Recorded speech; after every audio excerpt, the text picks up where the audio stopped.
যুদ্ধ বিমান ভূপাতিত করেছে ইসলামী বিপ্লবী গার্ড বাহিনী IRGC। বৃহস্পতিবার ইরানের দক্ষিণ পশ্চিমাঞ্চলীয় সীমান্ত এলাকায় এই ঘটনা ঘটে বলে জানিয়েছে তাসনিম নিউজ এজেন্সি। IRGCর পক্ষ থেকে দেওয়া এক বিবৃতিতে বলা হয়, অত্যাধুনিক ইরানি আকাশ প্রতিরক্ষা ব্যবস্থার মাধ্যমে অনুপ্রবেশকারী মার্কিন যুদ্ধ বিমানটিকে শনাক্ত করার পরপরই সেটিকে লক্ষ্যবস্তু করা হয়। এতে বিমানটি বিধ্বস্ত হয়ে মাটিতে পড়ে যায়। তবে বিমানের পাইলটের ভাগ্যে কী ঘটেছে বা তিনি জীবিত আছেন কিনা মরে গেছেন এ বিষয়ে কিছু জানতে পারেনি। সাম্প্রতিক সময়ে এই অঞ্চলে মার্কিন সামরিক উপস্থিতিকে কেন্দ্র করে তীব্র উত্তেজনার মাঝে এই ঘটনা ঘটে। তেহরানের পক্ষ থেকে বারবার সতর্ক করা হয়েছে, তাদের আকাশসীমা বা জলসীমায় যে কোনো ধরনের অধিকার প্রবেশ সহ্য করবে না।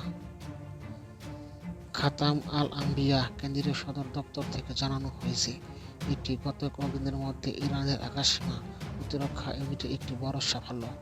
এর আগে গত সোমবার মার্কিন 3টি যুদ্ধ বিমান ভূপাতিত করার দাবি করেছিল তেহরান।